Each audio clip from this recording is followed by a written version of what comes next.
사랑하는 성도 여러분, 안녕하십니까?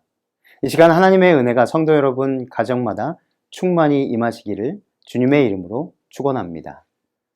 오늘 저는 무관심의 비극, 빈곤의 확대, 우리는 언제까지 관망만 할 것인가 라는 제목으로 말씀을 살펴보고자 합니다. 디모데전서 6장 17절로 19절 말씀입니다. 내가 이 세대에서 부한 자들을 명하여 마음을 높이지 말고 정함이 없는 재물에 소망을 두지 말고 오직 우리에게 모든 것을 후히 주사 누리게 하시는 하나님께 두며 선을 행하고 선한 사업을 많이 하고 나누어 주기를 좋아하며 너그러운 자가 되게 하라. 이것이 장래에 자기를 위하여 좋은 터를 쌓아 참된 생명을 취하는 것이니라. 이 빈곤의 경제적 개념을 설명할 때 두 가지로 나열할 수 있습니다. 절대적 빈곤과 상대적 빈곤입니다. 이 절대적 빈곤이란 이 한 사회에서 최소한의 생계를 유지하기 위해 필요한 재화와 서비스를 구입하는데 소득 수준이 미치지 못하는 경우를 말합니다. 또 이 상대적 빈곤이란 그 사회의 평균 수준과 대비하여서 상대적으로 소득이 낮은 계층을 정의하는 것으로 보통 가구 총소득이 중위층 평균 소득의 40에서 50% 이하에 속하는 계층을 상대적 빈곤층이라고 말합니다. 세계에는 여전히 절대적 빈곤에 처해 비참할 정도로 가난하게 살아가는 5억 이상의 사람들이 있습니다. 세계은행에 따르면 2019년 기준 절대 빈곤층은 5억 8천만 명으로 세계 인구의 8%를 차지한다고 합니다. 이 절대 빈곤층이란 하루 1.9달러 또는 연 694달러 이하로 생활하는 이들을 말합니다. 이 절대 빈곤은 인간의 품위에 대한 그 어떠한 합리적인 정의보다도 나쁜 영양 상태, 문맹, 또 질병, 더러운 환경, 높은 유아 사망률, 그리고 낮은 평균 수명 등을 특징으로 합니다. 이 OECD 산하개발원조위원회에서는 현재 GDP의 0.7%를 국가별 권고치로 내놓고 있지만 일부 북유럽 국가들을 제외한 대부분의 나라는 해당 권고치를 충족하지 못하고 있습니다. 공적개발원조 코리아에 따르면 우리나라는 2017년 기준 0.15%를 내고 있으며 정부 외 민간의 자발적인 비공식 원조를 포함하더라도 그 수치는 매우 적고 매우 미미한 수준에 불과합니다. 그렇다면 빈곤의 원인은 무엇이며 우리는 성경에서 그 해답을 어떻게 찾을 수 있겠습니까? 빈곤의 첫 번째 원인으로는 인간의 이기심으로 인한 환경 오염 때문이라는 것입니다. 인간의 이기심이 지구 환경을 오염시켰습니다. 그로 인해 이 지구 생태계 변화와 기후 변화를 가져왔습니다. 이 생태계 변화로 인한 각종 질병과 또 물 부족 현상, 그리고 특별히 기후 변화로 인한 기근, 홍수는 빈곤의 확대를 부추기고 있습니다. 그리고 끊이지 않는 크고 작은 전쟁들이 있습니다. 혹시 시리아 내전을 아십니까? 이슬람 국가인 시리아의 내전 시작은 수니파와 시아파 간 갈등 속에서 2011년부터 2017년 7월까지 내전 6년 동안 총 33만 1765명이 사망한 것으로 추산하고 있으며 특히 오랜 전쟁으로 시리아 인구의 절반인 약 1,000만 명이 난민이 되어서 전 세계를 떠돌고 있다고 보고되어 있습니다. 특별히 성경은 그리스도인들에게 지구 환경을 지켜야 할 의무와 책임이 있다라고 말합니다. 창세기 1장 28절에 보면 하나님께서는 인간에게 당신이 창조하신 피조물을 다스릴 지배권을 주셨다는 사실을 알 수 있습니다. 이 사실을 보여주는 두 단어, 정복하라, 다스리라는 말을 주목할 필요가 있습니다. 정복은 짓밟거나 종속시키는 것을 의미합니다. 그리고 다스리라는 말은 압도적인 우위를 점하는 것을 의미합니다. 또 이렇게 지배하거나 승자로서의 의미를 담고 있는 것을 보여줍니다. 이 두 단어를 함께 조합해 보면 인간은 단순히 자연의 일부 정도의 위치에 있는 존재가 아니라 자연에 대한 지배자로서의 위치를 차지하고 있는 것을 보게 됩니다. 다시 말해서 인간은 자연 속에서 그 일부로 사는 것이 틀림없지만 본질적으로 인간은 자연을 다스릴 책임을 가졌다는 것입니다. 그러므로 정복하고 다스리란 말은 자연에 대한 어떤 폭력적 지배나 이기적 착취를 명한 것이 아니라 자연을 누리고 또 관리하며 보호하고 균형을 이루며 살아가는 환경 청지기를 뜻한다는 사실을 잊지 않게 되시기를 바랍니다. 빈곤의 이 두 번째 원인으로는 양식, 의복, 안식처 아니면 이 세 가지 모두가 결핍된 상태 때문이라는 것입니다. 이러한 처지에 놓여 있는 사람들을 절대적 빈곤층이다 라고 말합니다. 반면 이런 사람들 중에 가난의 대물림에서 충분히 벗어날 수 있음에도 불구하고 전혀 노력하지 않고 방탕한 삶을 살아가는 사람들이 있습니다. 자신들의 빈곤을 부추기는 그런 사람들 말입니다. 성경은 종종 그들의 빈곤이 그들 자신의 죄 때문이거나 아니면 나태, 방탕 또는 술 취함 때문일 수 있음을 인정합니다. 잠언에는 이것에 대하여 다음과 같이 기록하고 있습니다.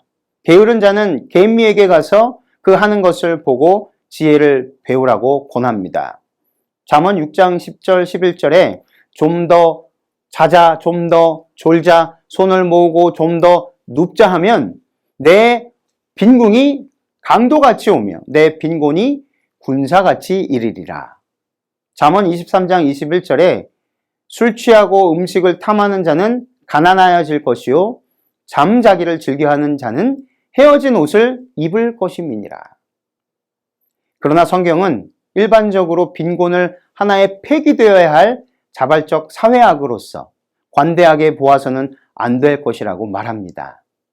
가난한 자들, 즉 죄 때문에 빈곤에 처한 자들, 과부, 고아, 나그네를 포함하는 그 모든 사람들은 비난받아야 할 사람들이 아닌 죄로부터 자유케 되어야 하는 영, 혼, 육신의 전인적 삶의 질이 회복되어야 하는 대상으로 보고 있다는 것입니다. 율법에는 하나님의 백성들이 그들의 가난한 형제와 자녀들에게 마음을 강팍하게 하거나 손을 움츠리지 말 것과 그리고 그들을 집으로 데려다가 부담 없이 먹여줌으로써 자신을 부양할 수 없는 자들이 넉넉히 살아갈 수 있도록 하라는 명령을 하고 있습니다. 백성들이 드리는 정규적인 11조 역시 제1 11조는 레위인들과 제사장들을 위하여 쓰여졌고 제2 11조는 나그네들, 고아들 그리고 과부들을 부양하는 데 쓰여져야 했습니다. 또한 만일 이스라엘 사람이 곤궁한 자에게 돈을 빌려주었으면 그는 그 원금의 이자를 붙여서는 안 되었습니다. 또한 그 빚을 확보하기 위해 담보를 설정했다면 그는 그 집에 들어가서 담보물을 취하지 말고 밖에 서서 담보 잡힌 자가 담보물을 스스로 가지고 나오기를 기다려야 했습니다. 만일 그가 이웃 사람의 겉옷을 저당물로 잡았다면 그것은 그 빈궁한 자가 덮고 잠을 자는 담요로서 필요한 것이기 때문에 해가 지기 전에 반드시 돌려주어야 했습니다. 일꾼을 고용한 사람은 일꾼이 일을 마친 그날에 즉각적으로 그 품삯을 지불해 주어야 했습니다. 밭 모퉁이에 있는 것들이나 또 이삭들 그리고 떨어진 열매들은 가난한 자, 나그네, 과부 그리고 고아들을 위해 모두 남겨두어야 했습니다. 이 빈곤의 이 세 번째 원인으로는 무기력한 상태 때문이라는 것입니다. 즉 사회적으로 혹은 정치적으로 억압당하고 있는 가난한 사람들입니다. 성경은 빈곤이 정상적으로 그저 발생하는 것이 아니라는 사실을 분명하게 인정합니다.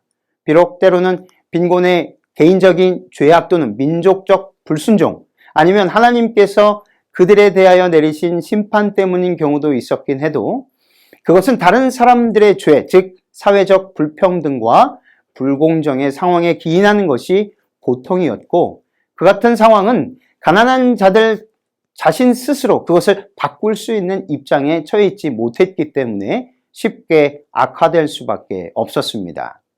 모세의 율법은 특별히 가난한 자들을 위해 법정에서의 공평과 공정에 관한 필요성을 강조하고 있습니다. 너는 가난한 자의 송사라고 공평치 않게 하지 말며 뇌물을 받지 말라. 뇌물은 눈이 밝은 자의 눈을 어둡게 하고 의로운 자의 말을 굽게 하느니라.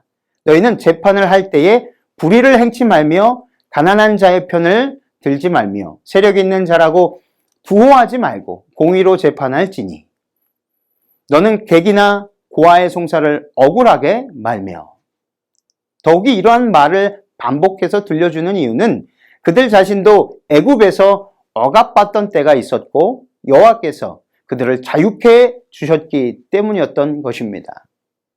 이러한 문제들에 대하여 선지자들이 더욱더 기탄 없이 말했다는 것을 우리들은 주목해야 합니다. 모든 불의에 대한 정죄에 대해서는 맹수같이 맞서기도 하였습니다. 선지자 엘리야는 아합 왕이 나봇을 죽이고 그의 포도밭을 가로챈 것을 맹렬히 비난했습니다. 아모스는 이스라엘 지도자들이 오직 공법을 물같이 정의를 하수같이 흐리게 하는 대신에 뇌물을 받고 가난한 자들의 머리를 짓밟으며 궁핍한 자를 엎어지게 하며 압제하는 자들에게 공의 베풀기를 거절한다고 불같이 대노하였습니다. 우리는 지금까지 빈곤의 원인을 살펴보고 빈곤으로 인하여 가난하게 된 자들을 실질적으로 어떻게 도와야 하는지에 대한 해답을 성경의 신뢰를 들어 확인하였습니다. 오늘 본문의 말씀에 사도 바울이 언급한 부한자들이 사회 경제 지배층인 상위 1%에서 10%에 해당하는 사람들에게만 해당하는 말씀이 아니라 자칭 그리스도인이라고 자부하는 우리 모두에게 해당하는 말씀임을 먼저 깨달아야 한다는 것입니다. 사도 바울은 또한 부자가 되어 있는 사람들뿐만 아니라 부자가 되고 싶어하는 사람들 모두에게 하나님께 드려야 할 마땅한 헌신과 희생의 봉사가 부를 쌓고자 하는 탐심의 정신과는 절대로 양립할 수 없음을 말하고 있습니다. 하나님과 물질을 겸하여 섬길 수 없다는 진리를 천명하고 있는 것입니다. 사도 바울은 이 물질의 부가 가져오는 영적인 위험들에 대해 경고한 다음 물질의 부를 가지고 너그럽게 되라고 당부하고 있습니다. 그래서 부의 첫 번째 위험은 자만입니다. 이 세대의 부한 자들을 명하여 마음을 높이지 말고 그 이유는 부한 것이 사람들의 자만심을 강하게 만들고 다른 사람들을 멸시하는 일에 쉽게 노출될 수 있기 때문입니다. 야고보는 말하기를 어떤 부자가 좋은 옷을 입고 그리스도인의 모임에 먼저 들어오고 다음에 한 가난한 사람이 누더기를 걸치고 들어올 때의 상황을 묘사합니다. 만일 우리가 부유한 사람에게는 아부적인 행동을 취해 가장 좋은 좌석에 앉도록 안내하고 반면에 가난한 사람에게는 한쪽 편에 서 있거나 그저 바닥에 앉으라고 무례하게 말한다면 우리는 계급 차별의 죄를 짓는 것이며 결국 친교도 망쳐버리고 말 것입니다. 그리고 부의 두 번째 위험은 물질주의입니다. 부한 자를 명하여 정함이 없는 재물에 소망을 두지 말고 오직 하나님께 두며 바울이 정함이 없는 재물이라고 말한 것은 도둑, 해충, 욕망, 인플레이션 이 모두가 자기들의 몫을 공지한다는 것과 많은 사람들이 부자로 잠자리에 들었다가 빈털터리로 일어났고 예수님께서 하신 비유 중에 어리석은 부자처럼 전혀 일어나지도 못하고 마는 경우도 생기니 부를 신뢰하는 것은 어리석을 뿐만 아니라 또한 인간에게는 무가치한 것임을 깨달아야 한다는 것입니다. 그 이유는 우리의 신뢰가 하나의 사물에 있는 것이 아니라 한 분 존재 안에 물질이나 돈이 아니라 우리에게 모든 것을 후히 주사 누리게 하시는 하나님 안에 있기 때문입니다. 우리는 그리스도인으로서 빈곤에 처해 있는 가난한 사람들에 대하여 더 이상 뒷짐지고 팔짱 끼고 무관심의 방관자가 되어서는 안 될 것입니다. 하나님께서는 당신의 현명한 섭리로서 가난한 자들을 언제나 우리 곁에 두셨다. 그리하여 우리가 세상의 여러 가지 형태의 결핍과 고난을 목격할 때 우리는 시험을 받고 그리스도인 품성을 개발할 수 있는 입장에 놓이게 된다. 그분은 우리에게서 그리스도인 동정과 사랑을 발휘하게 하고자 가난한 자들을 우리 가운데 두신다. 증언보감 370쪽입니다. 우리는 아낌없는 마음을 갖는 일과 자족하는 마음을 갖는 일에 힘써야 할 것입니다. 후히 베풀라 디모데전서 6장 17절과 18절의 골절은 매우 인상적입니다. 부한 자들을 명하여 선한 사업에 부하고 더욱 정확하게 말하면 하나님께서는 우리에게 선한 일을 많이 하고 선한 행실들에 부하게 하고 또한 너그럽게 하며 기꺼이 나누어 주도록 명령하셨다는 것입니다. 디모데전서 6장 6절입니다. 그러나 자족하는 마음이 있으면 경건은 큰 유익이 되느니라.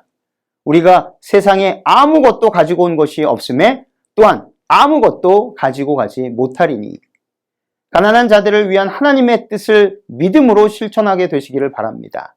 그렇게 할 때 우리의 품성이 변화되어 우리에게 후히 주사 누리게 하는 경험을 갖게 되고 또한 우리는 예수님께서 우리에게 행하도록 역설하신 대로 보물을 하늘에 쌓아두게 되는 것입니다. 이제는 방관자로서가 아닌 적극적으로 선을 베풀며 살아가는 참된 그리스도인으로서의 삶을 살아가게 되시기를 주님의 이름으로 기도합니다.